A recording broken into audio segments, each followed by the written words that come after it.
Hey, I'm making this video for two reasons. The first one, I've never made a video before, and it scares me. So I have so much free time. I'm just gonna just do it. And the second one, being about I want to talk about the Truman Show and what I think about resilience and control and manipulation. And I wanted to bring in the sun also rises as well into what I was talking about. So yeah, and I did ask Rock about this on my Twitter, on my X, but Truman Show, 1998, directed by Peter Weir and written by Andrew Nicole. This is from Grok. It's a profound exploration of reality, free will, and the human condition. And uh, yeah, it's what I kind of wanted to talk about in this video, and to give my own thoughts and perspectives and takeaways from the movie. I just want to say that everything in this video is I thought it through myself, but just asking AI and asking Grok in general kind of leads me to my first point, which is that we don't really know what's real, and if we see what we see on our feeds and social media and the news, like how real it is, and what's artificially generated and what's fake. Just just my all right, you can't even see, but just my notes here. Yeah, so pretty basic to start.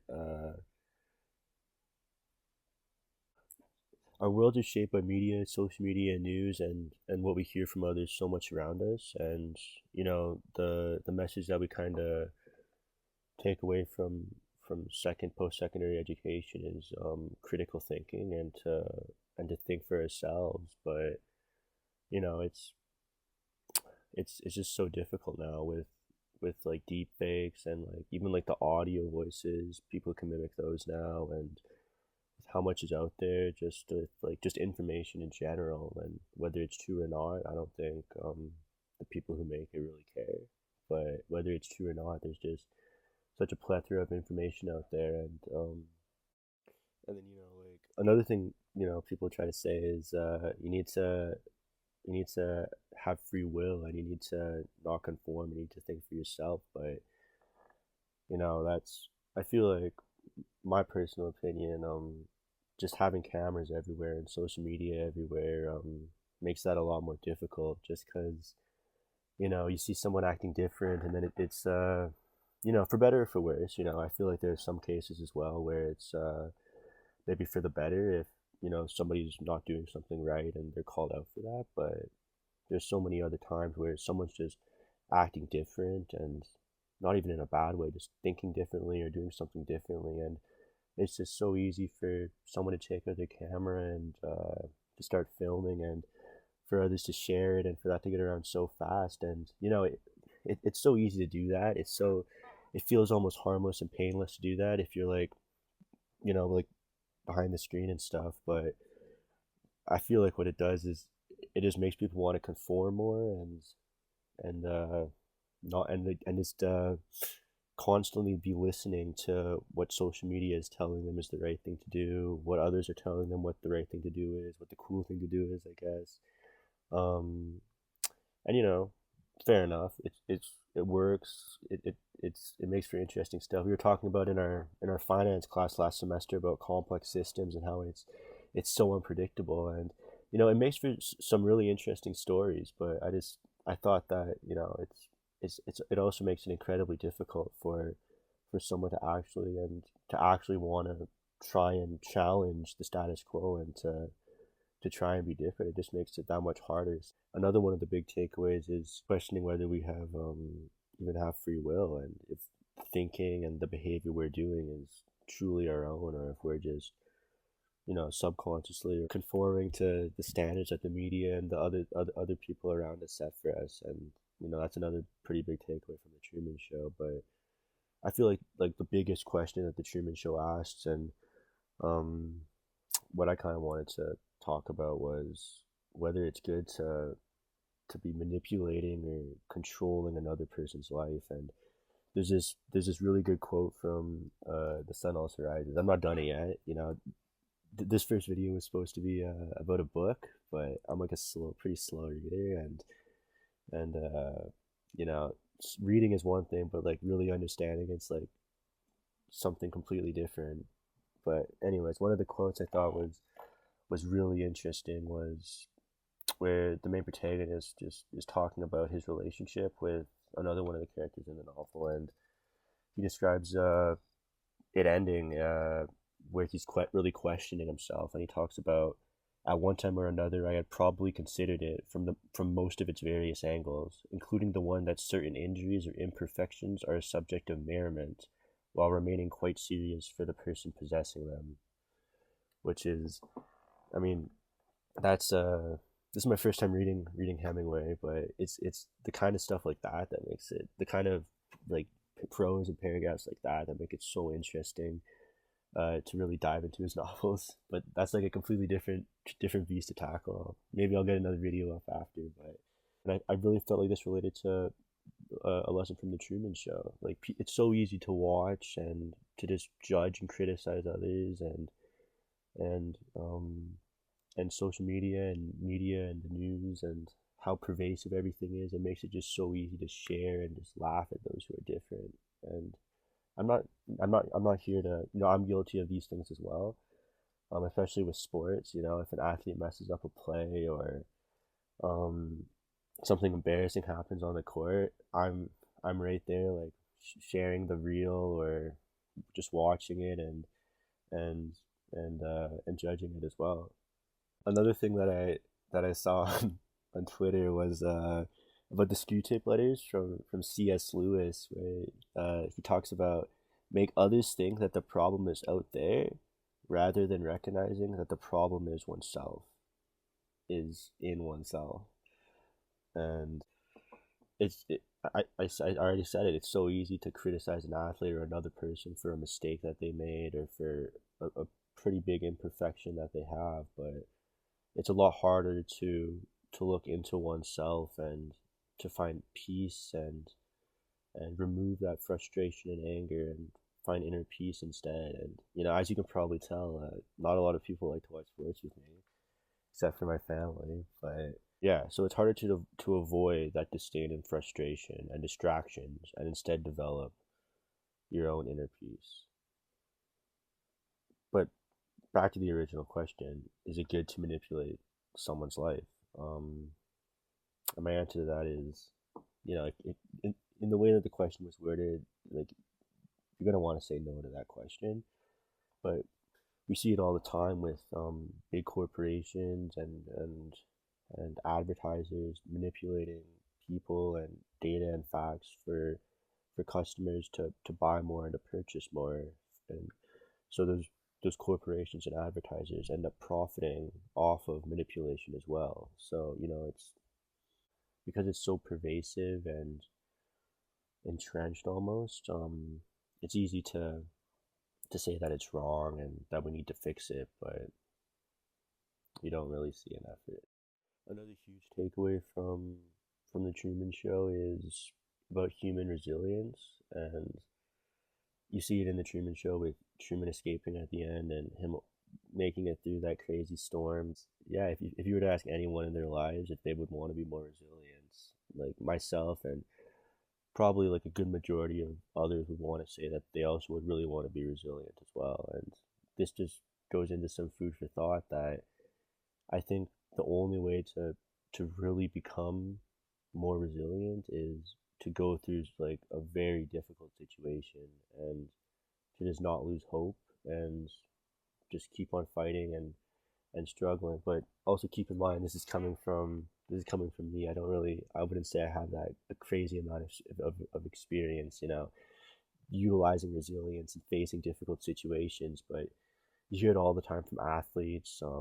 LeBron James said, people will hate you, rate you, shake you, and break you, or in one order or another, those that statement. But he was talking about resilience.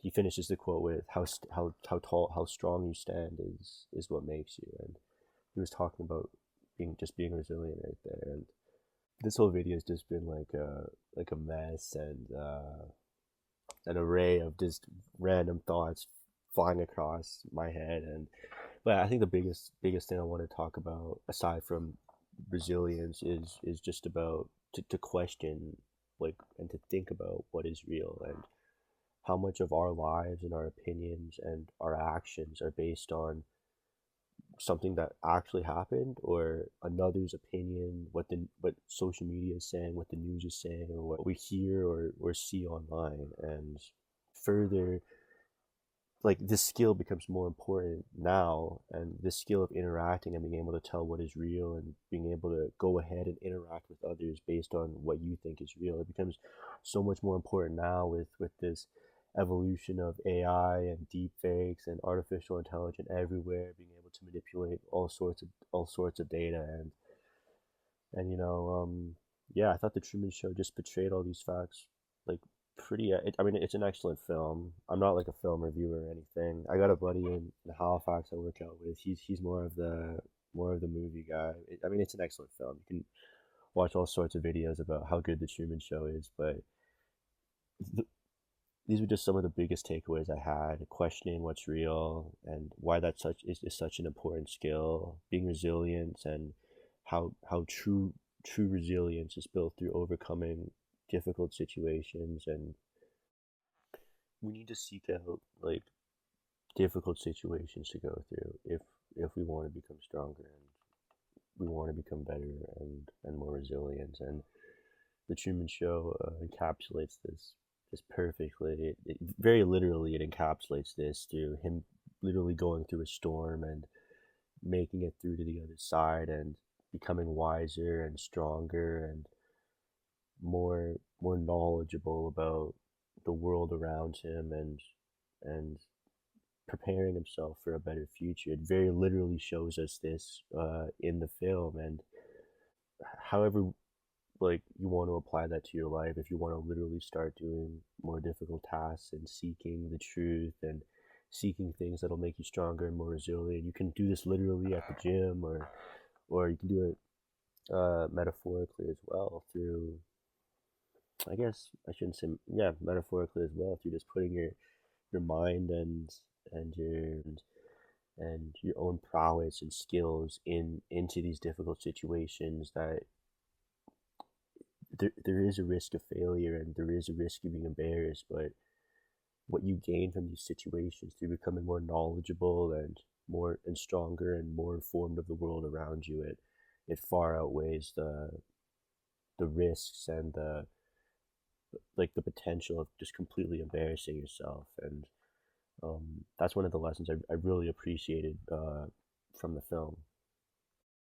And being able to kind of tell what's different between the human truth, or the I shouldn't say human, the truth, and the what's not true, whether these are created by humans or artificial intelligence, is a skill that's going to be crucial in these complex systems and these complex skills that are becoming more important in not only in the job force, but in today's society, and how one conducts themselves in today's world. Since, you know and this is all going back to one of the lectures I had in my finance class last semester, but complicated systems are going to be taken over by artificial intelligence. They can be calculated, repeated, and done again, and all that, and nothing really has to be changed.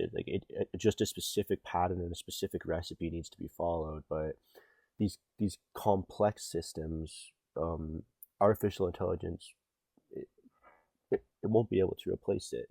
These unpredictable systems that require intuition and being able to conduct oneself and handle oneself in volatile, complex, and ambiguous situations.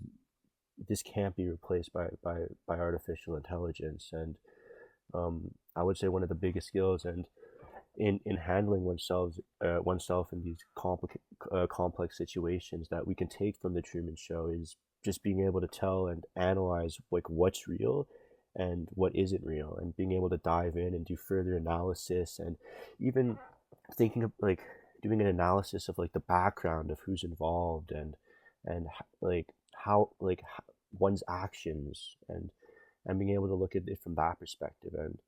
And this won't this won't only be crucial in a business environment where you're going to have to be able to interact with others well, and in order to build in order to network well and to build clientele, but in the real world as well, if you're going to be able to conduct yourself kindly and honestly and decently in front of others, and being able to present yourself well, and being able to handle and um, maintain maintain your mental and physical health in a world where so much is coming at you, trying to snap up your attention and trying to change the way you view things. And yeah, that's one of the lessons, another one of the lessons we can appreciate from the film.